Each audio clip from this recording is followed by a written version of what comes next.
Hello everyone, आज हम discuss करेंगे विद्युत क्षेत्र एवं तीव्रता। ये जो हम लोग प्रिपरेशन कर रहे हैं 2026 बोर्ड एग्जाम प्रिपरेशन कर रहे हैं। इसके पहले मैंने 2 वीडियो डाली हुई है, अगर आपने नहीं देखा है 2 क्वेश्चन इंपॉर्टेंट, ठीक है। अगर आपने नहीं देखा है तो कोई बात नहीं, डिस्क्रिप्शन बॉक्स में लिंक है, आप अभी भी देख सकते हो। चलिए आज का वीडियो स्टार्ट करते हैं। ये भी काफ़ी इंपॉर्टेंट टॉपिक है, विद्युत क्षेत्र एवं तीव्रता। सबसे पहले बात करते हैं विद्युत क्षेत्र होता क्या है। डेफिनेशन देखिए, किसी आवेश के परिवेश में वह क्षेत्र जहाँ कोई दूसरा आवेश विद्युत बल का अनुभव करता है, उस आवेश का विद्युत क्षेत्र कहलाता है। देखिए, ये तो हो गया डेफिनेशन, बट हमें समझना भी तो जरूरी है ना, तो फटाफट से समझ लेते हैं। यहाँ पर हमारे पास एक चार्ज है Q, तो ये अपने आसपास एक विद्युत क्षेत्र जनरेट करता है, ठीक है। ये रहा विद्युत क्षेत्र। और अगर आप इस विद्युत क्षेत्र के अंदर कोई चार्ज लाते हैं, तब ये Q चार्ज क्या करता है, बल लगाना शुरू कर देते हैं। जैसे कि मैंने यहाँ पर एक चार्ज इसके अंदर रखा है, आप देख सकते हैं, दैट इज Q0। Q0 क्या है, हमारा परीक्षण आवेश यानी टेस्टिंग चार्ज, और ये बहुत ही छोटा आवेश होता है। तो चूंकि ये इस आवेश के विद्युत क्षेत्र के अंदर है, तो ये आवेश इस पे बल लगाता है, ठीक है। अगर यही Q0 को, सपोज आप भूल जाइए यहाँ पर Q0 नहीं है, लेकिन यहाँ पे Q0 है, तो ये आवेश इस पे बल नहीं लगाएगा। क्यों? क्योंकि ये जो Q0 आवेश है इस बार इस विद्युत क्षेत्र के अंदर नहीं है। अगर इसके विद्युत क्षेत्र के अंदर कोई चार्ज होता है तो ही उस पर बल लगाता है, तो ही ये उस पर बल लगाता है। ये चीज़ समझने वाली है, ठीक है। जैसे सपोज मेरे पास एक चुंबक है, मेरे पास एक चुंबक है, आपके पास एक चुंबक है। आप, हाँ, मैं आपसे बात कर रही हूँ, अभी जो आप वीडियो देख रहे हैं आप ही से बात कर रही हूँ। तो क्या इन दोनों चुंबक में कोई आकर्षण या प्रतिकर्षण हमें देखने को मिलेगा? नहीं। क्यों?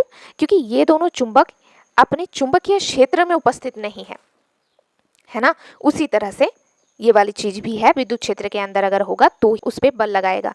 ये आप ऐसे भी समझ सकते हैं कि ये इसका घर है, तो ऑब्वियसली दूसरा इसके घर में घुसने की कोशिश करेगा इलीगल तरीके से, तो ये तो उस पर बल लगा के इसको भगाएगा ही, है ना। चलो अब हम लोग बात करते हैं विद्युत क्षेत्र की तीव्रता किसे कहते हैं।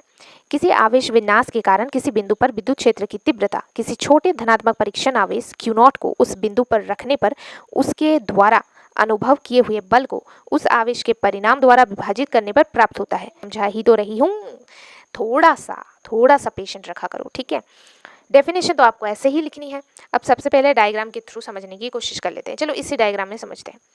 ये क्या कह रहा है कि एक आवेश है, ये अपने आसपास विद्युत क्षेत्र जनरेट करता है।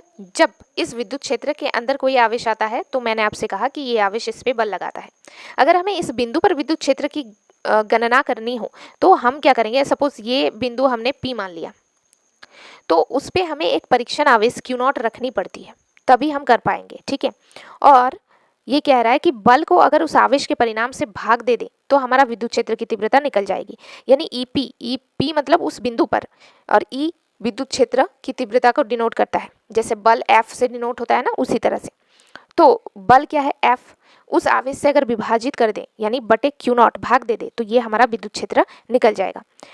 अब इसका मात्रक क्या होता है, F क्या है, आवेश Q द्वारा Q0 पर बल, ठीक है। ऐसा मात्रक क्या होगा, इसी फॉर्मूला से हम लोग निकालेंगे। देखो F का मात्रक क्या होता है, न्यूटन, Q का मात्रक क्या होता है, कूलम, तो न्यूटन पर कूलम, या फिर न्यूटन, एक सेकेंड, मैं आपका ये कन्फ्यूजन भी दूर कर देती हूँ। इसको आप न्यूटन पर कूलम भी लिख सकते हो, या फिर जो मैंने यहाँ पर लिखा है न्यूटन कूलम इनवर्स, क्योंकि ये मैथमेटिक्स का रूल है, याद करो। ये प्लस ये C जो है, इसको अगर हम ऊपर लेके चले जाएंगे C टू द पावर -1 हो जाएगा, C टू द पावर -1 हो जाएगा, है ना। तो न्यूटन पर कूलम इनवर्स, ठीक है। Thank you, please like, share and subscribe for more important questions.